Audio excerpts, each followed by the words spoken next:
Is Declan. Declan, do you have a question? Yeah.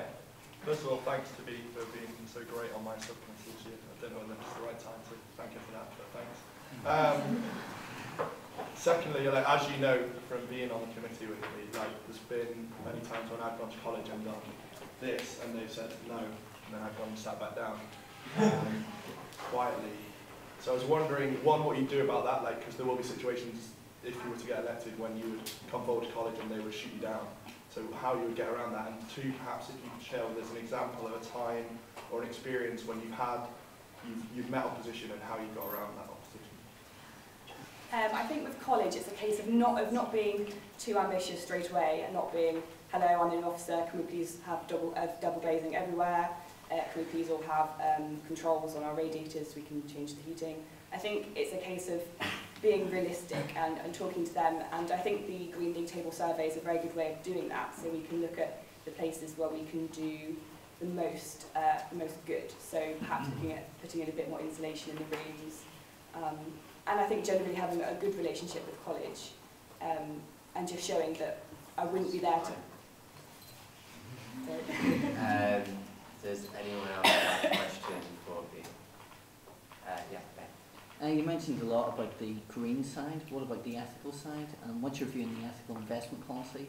If that kind of reduces the income from our endowment, how much should the balance between supplying funds for students and an ethical investment? I think that there's certain things we should look at. So we have direct investments with companies like Shell and BP at the moment, which means the college can sit on the annual general meetings. They have a very good input. So we need to get in touch with college to make them really pushed for change. And I think it's not necessarily a case of if you ethically invest your money, you're going to have less. There's definitely some very good ways where you can invest your money in renewable technologies, but it doesn't necessarily mean you're going to get less than an oil company. It's just the finding the right companies. Thank you. I'll take one further question. Yeah.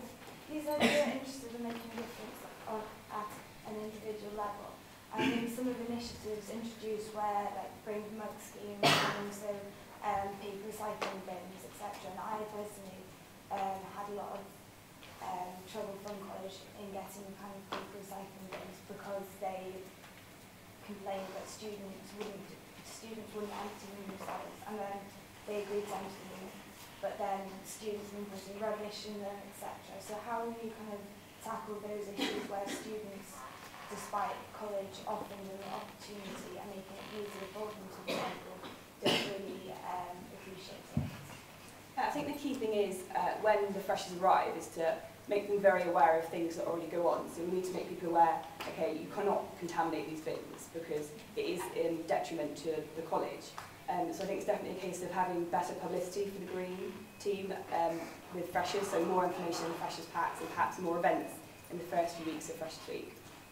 And also just communicating with people to show them that it's easy to make small changes, and if one person does things.